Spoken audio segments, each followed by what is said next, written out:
berada. Semoga berada dalam keadaan sehat walafiat, tidak kurang suatu apapun.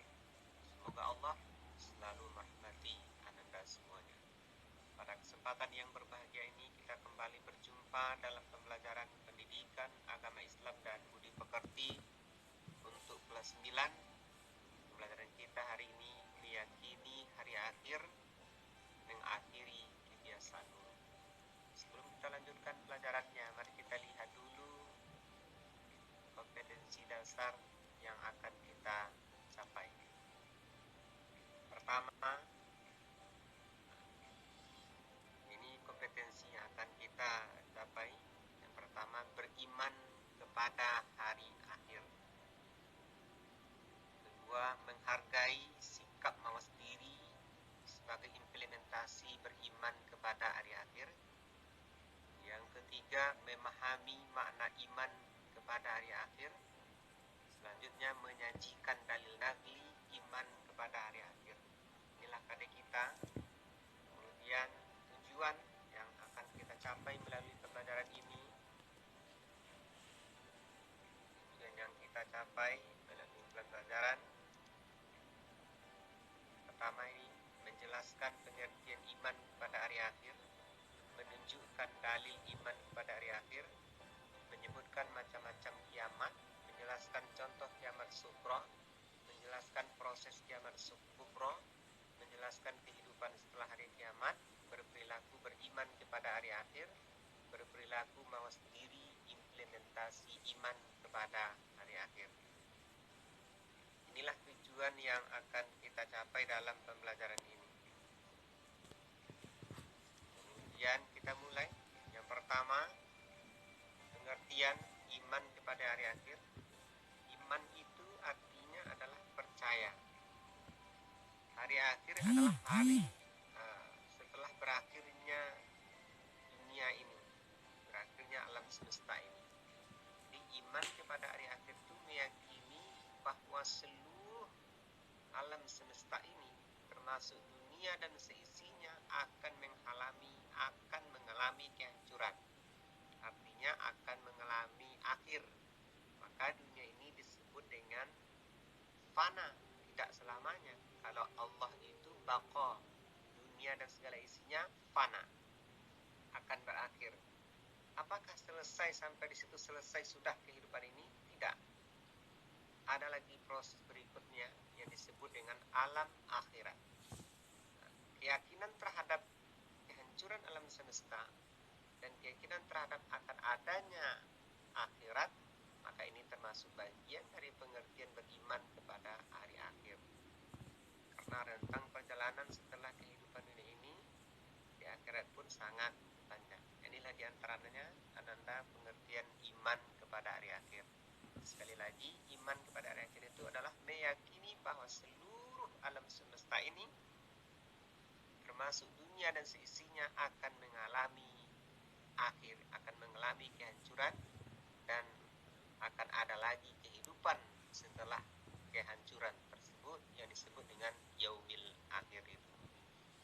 Anak-anak yang berbahagia, nanti supaya lebih jelas pengertiannya bisa dicari pengertiannya, cari di buku atau dicari di search di Google. Nah, juga bisa untuk lebih memantapkan pengertian kita tentang hari akhir ini. Kemudian ini perjalanan menuju akhirat, ada beberapa hal yang perjalanan setelah kehancuran, setelah kiamat. Yang pertama ini dimulai dari yaumul qiyamah, hari kiamat. Kiamat ini kan dua, ada namanya kiamat kecil, ada kiamat kubra. Kiamat kecil itu contohnya diantaranya adalah kematian. Jadi hari ini sudah banyak terjadi kiamat, namanya kiamat kecil. Kematian itu sudah kiamat, terutama bagi orang-orang yang memang sudah wafat, itu kiamat.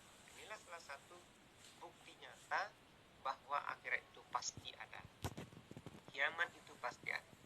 Itu namanya kiamat sughra, kiamat kecil. Dan masih banyak lagi contoh-contoh lain tentang kiamat kecil. Silakan nanti Ananda cari ya tambahan wawasannya melalui buku atau melalui informasi media lain. Itu kiamat sugra. Yang kedua, kiamat kubra. Kiamat kubra itu kabir, akbar, besar. Nah, inilah kehancuran seluruh alam semesta. Tidak ada lagi kehidupan di atas dunia ini. Semua yang hidup pasti akan mati. Seperti yang dijelaskan oleh Allah dalam Al-Quran, kullu nafsin za'iqatul maut.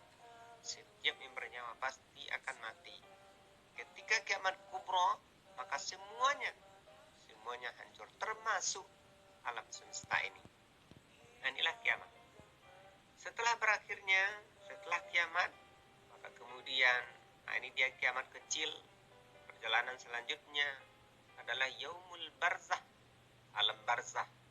Apa itu alam barzah? Alam kubur, betul. Tapi yang pasti yaumul barzah itu adalah alam pembatas antara dunia dengan akhirat. Kalau disebut kubur, maka secara umum kita memahami artinya dimasukkan ke dalam tanah. Bagaimana dengan orang-orang yang wafat di tengah laut, dimakan binatang buas, ditelan ikan, apakah mereka akan masuk alam kubur? Nah, tetap. Itu namanya barzah, alam pembatas antara dunia dengan akhirat. Mau masuk kubur, ditelan ikan, atau terbenam di laut, itu semuanya tetap mereka berada di alam barzah. Di alam barzah ini pun banyak proses-proses yang akan dilewati. Ada orang-orang yang di alam barzah itu mendapatkan kenikmatan kubur. Ada yang memang mendapatkan azab kubur. Siapa mereka yang mendapatkan nikmat kubur? Inilah orang-orang yang serius menjaga dirinya dari hal-hal diharamkan oleh Allah. Serius menjalankan perintah Allah Subhanahu wa Ta'ala. Berjuang dengan sekuat tenaga mengendalikan dirinya, mengendalikan seluruh perbuatannya, sehingga perbuatan itu adalah perbuatan yang baik, perbuatan yang sesuai dengan hukum yang telah ditetapkan oleh Allah Subhanahu wa Ta'ala. Orang-orang yang diazab di kubur ini adalah orang-orang yang memang tidak mengindahkan perintah Allah. Bahkan perbuatan dosa kecil pun sudah layak orang untuk diazab kubur. Bahkan hanya Nabi menyuruh kita untuk berlindung dari azab kubur ini. Allahumma inni a'udzubika min adzabil kubur. Minta perlindungan dari azab kubur. Karena orang yang tidak bersuci saja dari buang air kecil itu sudah layak di azab kubur, apalagi dosa-dosa yang lain. Banyak penjelasan sebenarnya tentang yaumul barzah ini.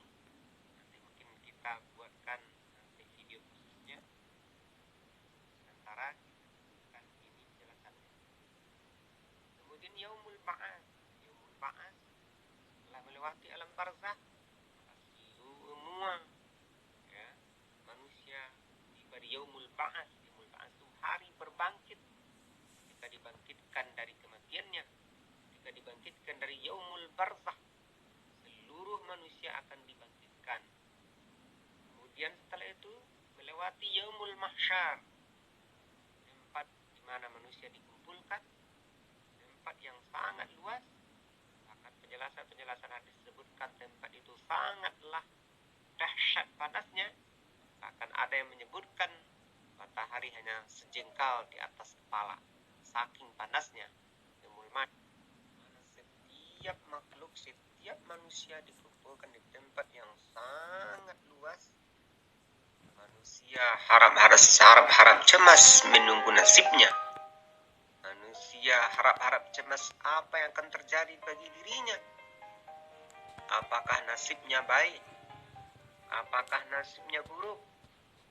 Itu semuanya menjadi sesuatu yang amat merisaukan orang-orang di mahsyar. Mereka ingin cepat-cepat mendapatkan hisab agar jelas nasibnya. Masih banyak lagi penjelasan tentang yaumul mahsyar, nanti akan kita perjelas. Kemudian yaumul hisab, yaumul mizan, ketika manusia dihisab. Awwalu ma yuhasabu biyaumil qiyamah, amal pertama yang akan dihisab di hari kiamat itu adalah amal ibadah salat. Maka salat menjadi sesuatu yang amat penting. Saking pentingnya tanda seorang muslim batalnya seorang muslim itu kalau dia meninggalkan sholat tanpa alasan syar'i yang bisa dibenarkan secara aturan agama. Sholat menjadi penting, sholat menjadi sesuatu yang sangat menentukan nasib kita, dunia apalagi di akhirat. Amal pertama yang akan dihisab. Maka orang-orang yang serius menjaga dirinya, menjaga ibadah salatnya, memperhatikan salatnya, memperbaiki bacaan salatnya, memperbaiki gerakan salatnya, memperbaiki kekhusyukan salatnya, maka insya Allah di yaumul hisab mereka menjadi orang-orang yang gembira, yang ketika pertama kali catatan amalnya diberikan dari sebelah kanannya. Wa amma man utiya kitabahu biyaminih fasawfa yuhasabu hisaban yasira. Orang-orang diberikan catatan amal dari sebelah kanannya, mereka akan dihisab dengan hisab yang mudah. Wa yanqalibu ila ahlihi masrura. Mereka sangat gembira. Kemudian mereka, kegembiraan itu mereka luapkan, mereka sampaikan kepada keluarga mereka yang sama-sama beruntung, yang sama-sama mendapatkan catatan amal dari sebelah kanannya. Adapun orang-orang yang mendapatkan catatan amal dari muka atau belakangnya, wa amma man utiya kitabahu wara'a zahrih fasawfa yad'u thubura wa yasla sa'ira. Orang-orang yang diberikan catatan amal dari sebelah belakangnya atau dari sebelah kirinya, maka mereka kembali kepada keluarganya dengan perasaan yang tidak karuan, dan keluar dari mulut mereka, celakalah aku, kelak aku akan dimasukkan ke dalam neraka. Inilah kondisi keadaan yaumul hisab. Yaumul hisab di mana setiap orang dihisab dengan sangat adil. Sekecil apapun perbuatan baik akan diperhatikan oleh Allah Subhanahu wa taala. Sebesar apapun, sekecil apapun perbuatan buruk pun akan dihisab oleh Allah. Wa may ya'mal mithqala dzarratin khairan yarah wa may ya'mal mithqala dzarratin syarran yarah. Setelah selesai dihisab, kemudian mizan ditimbang mana yang lebih banyak amal baiknya atau amal buruknya. Maka ini adalah saat-saat yang sangat menentukan, saat-saat yang sangat merisaukan bagi orang-orang yang tidak serius menjalankan perintah Allah, memperturutkan hawa nafsunya, memperturutkan kemauan dan keegoan dirinya saja, tidak memperhatikan apa yang dia ucapkan, apa yang dia katakan, apa yang dia lihat, apa yang dia perbuat. Maka saat ini mereka akan menyesal sejadi-jadinya. Bahkan ada di antara orang-orang kafir berkata, ya laitani kuntu turaba. Andai dulu kami jadi tanah, lebih baik kami jadi tanah saja. Bahkan di saat ini tidak ada yang bisa membantu dan menolong. Orang yang sangat menyayangi kita di dunia ini tidak lagi mau membantu dan menolong. Saat itu semua orang sibuk dengan urusan dirinya masing-masing. Mereka bahkan lari dari saudaranya. Itu penjelasan Allah dalam Al-Quran. Begitu penjelasan Allah dalam Al-Quran. Yauma yafirul mar'u min akhihi wa ummihi wa abihi wa sahibatihi wa banihi likulli imri'in minhum yauma idzin sya'ni yughni. Akan tiba masanya, akan tiba waktunya, seseorang akan lari dari ayah dan ibunya, akan lari dari saudaranya, akan lari dari pasangannya. Kenapa mereka lari? Karena mereka sibuk dengan urusan yang sangat menyibukkan dirinya. Maka saat itu kesolehanlah, ketaatanlah, amal ibadahlah yang bisa membantu dan menolong kita.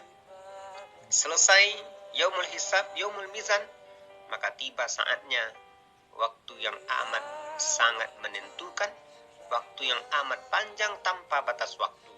Yaumul jaza, hari pembalasan.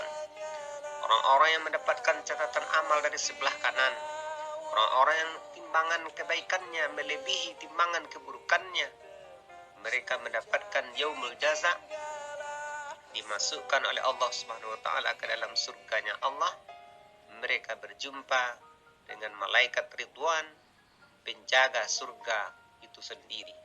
Inilah orang-orang yang amat beruntung, orang-orang yang istilah Al-Qur'annya adalah orang-orang yang muflihun, orang-orang yang beruntung. Siapa mereka? Banyak penjelasan-penjelasan dalam Al-Qur'an, orang-orang yang beruntung. Mari coba silakan Anda lihat lagi, baca Al-Qur'an, baca terjemahannya. Siapa sih orang-orang yang beruntung nanti ketika yaumul jaza itu datang?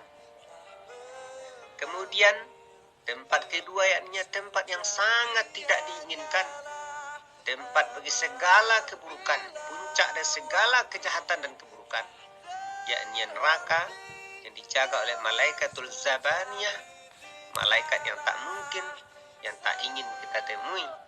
Maka bagi orang-orang yang tidak serius menjalankan perintah Allah, menyepelekan ayat-ayat Allah, menghina ayat-ayat Allah, hanya memperturutkan hawa nafsunya atau memperturutkan akal yang tidak dilandasi oleh Al-Quran, maka mereka adalah orang-orang yang sangat tidak beruntung.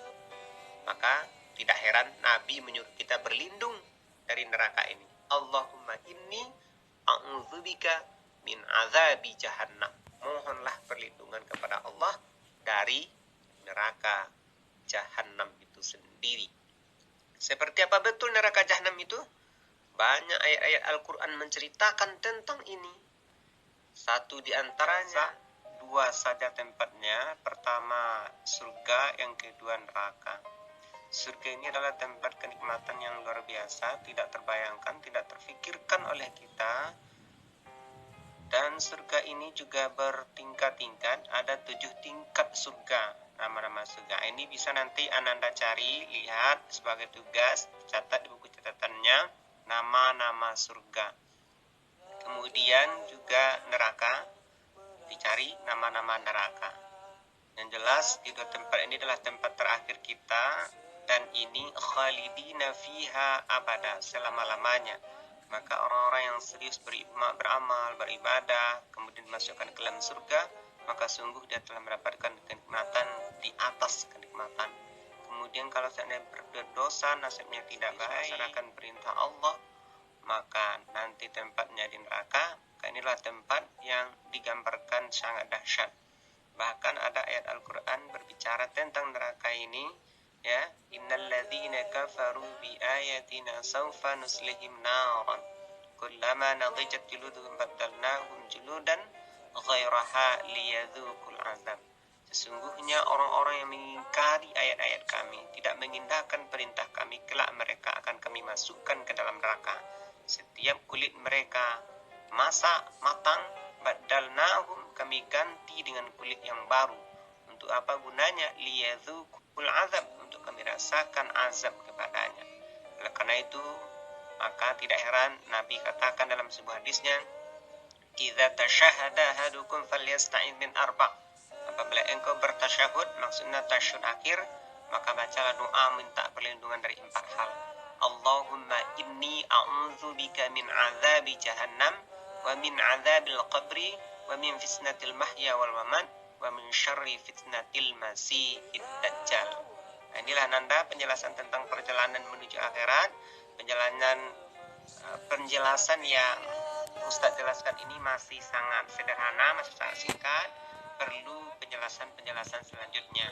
Penjelasan tersebut bisa didapatkan baik melalui buku maupun melalui penjelasan di YouTube dan sebagainya. Anda yang berbahagia, kita lanjutkan pelajaran kita. Selanjutnya, ini dalil ayat-ayat Al-Quran yang berbicara tentang yaumil akhir. Dalilnya ini cukup banyak, sangat banyak yang bicara tentang yaumil akhir ini. Kita tidak akan sebutkan semuanya, tapi di antaranya saja. Yang pertama ini Quran surat yang ke-22. Surat yang ke-22 surat apa? Nah, surat yang ke-22 ayat 7. Ini adalah surat Al-Hajj. Mari kita baca sama-sama. A'udzu billahi minasyaitonir rajim. Bismillahirrahmanirrahim. Wa anna as-sa'ata qadiyatun la raiba fiha wa anna Allaha yab'atsu man fil kubur. Silakan dibaca. Ya, ini ya surah Al-Hajj ayat 22. Dan sungguh kata Allah, hari kiamat itu pasti datang, tidak ada keraguan padanya, dan sungguh Allah akan membangkitkan siapapun yang ada di dalam kubur. Inilah dalil pertama kepastian datangnya kiamat. Silakan dihafal ayatnya supaya bertambah perbendaharaan hafalan ayatnya. Ini Quran surat ke-22 ayat 7. Yang kedua Quran surat 101. Surat 101 ayat 4 sampai 5. Surat 101 itu surat apa? Ya, surat Al-Qari'ah. Surat Al-Qari'ah.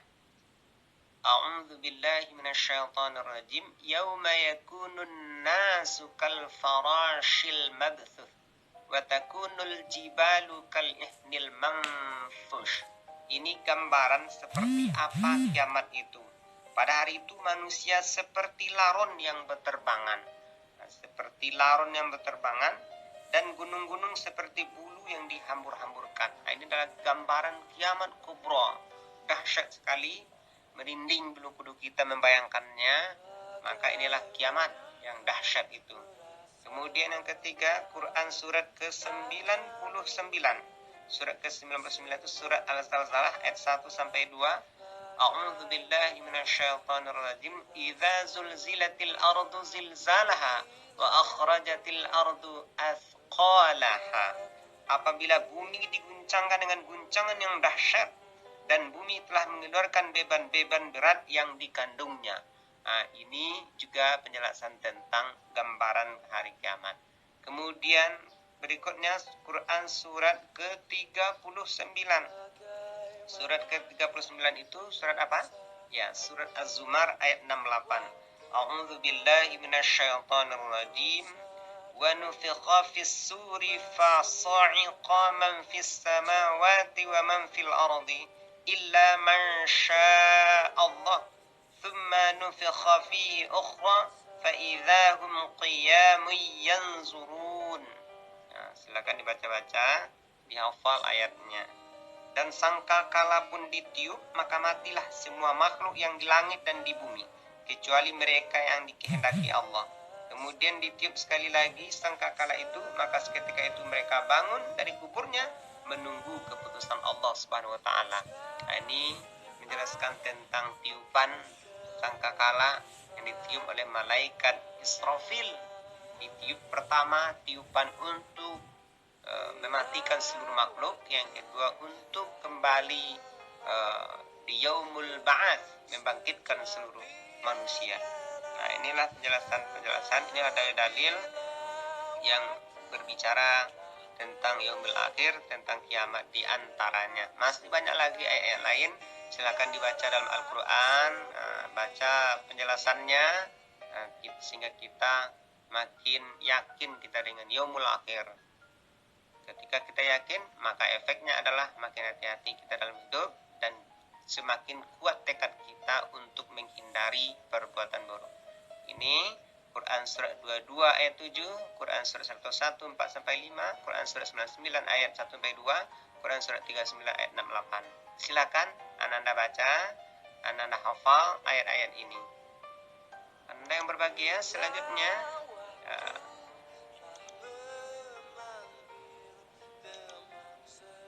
kesimpulan pelajaran kita yang pertama, beriman kepada hari akhir merupakan rukun iman yang kelima. Yang kedua, iman kepada hari akhir adalah meyakini bahwa seluruh alam termasuk dunia dan seisinya akan mengalami kehancuran ditandai dengan tiupan trompet malaikat Israfil. Yang ketiga, para ulama mengelompokkan kiamat menjadi dua macam, kiamat sughra dan kiamat kubra. Yang keempat, semua manusia akan mati dan mengalami proses kehidupan di alam akhirat. Yang kelima, di antara alam akhirat, alam barzah, yaumul ba'ats, yaumul mahsyar, yaumul mizan dan hisab. Kemudian yang keenam, setiap perbuatan manusia akan menerima balasan dari Allah Subhanahu wa Ta'ala seadil-adilnya. Alaihissallahu biahkamil hakimin. Bukankah Allah itu hakim yang paling adil? Surah At-Tin ayat terakhir. Inilah kesimpulannya Anda. Silakan dibaca, kemudian dipikirkan, direnungkan sehingga semakin yakin kita dengan yaumul akhir dan makin menguatkan kita untuk menghindari perbuatan-perbuatan buruk. Kita jaga lisan kita, kita jaga perbuatan kita, kita jaga mata kita dari hal-hal yang tidak diridhai oleh Allah Subhanahu wa taala. Makin semangat kita untuk ibadah, makin semangat kita untuk sholat, semakin semangat kita untuk belajar, makin semangat kita untuk bekerja, mencari sesuatu yang halal. Barangkali ini penjelasan singkat kita tentang iman terhadap hari akhir, ya, beriman kepada hari akhir kemudian mengakhiri perbuatan buruk kita. Terakhir Nanda silakan dikerjakan ya latihan berikut ini. Ini latihannya ada 6. Ananda bisa memilih, kerjakan saja latihannya 5 saja. 5 saja, soalnya 6. Pilih mana yang menurut Ananda yang akan Ananda kerjakan. Yang pertama, jelaskan pengertian hari kiamat. Yang kedua, bagaimana cara menjalani kehidupan di dunia yang baik. Yang ketiga, mengapa pada waktu dihitung amal manusia tidak ada seorang pun yang dapat menipu. Yang keempat, jelaskan fungsi iman kepada hari kiamat. Yang kelima, sebutkan amalan yang dapat menjadikan seseorang ahli surga. Yang keenam, tuliskanlah dalil menjelaskan tentang kepastian datangnya hari kiamat. Ini evaluasinya, silakan Ananda ditulis dalam buku catatannya atau di bagaimana teknisnya oleh gurunya masing-masing. Mungkin bisa lewat Google formulir, nanti bisa dijawab langsung dan dikirim ke gurunya masing-masing. Terima kasih atas perhatiannya. Barangkali mungkin itu saja pada kesempatan ini. Terima kasih atas segala perhatian. Mohon maaf atas segala kekurangan. Kita tutup pembelajaran kita dengan hamdalah. Alhamdulillahirabbil alamin. Wabillahi taufiq wal hidayah. Wassalamualaikum warahmatullahi wabarakatuh.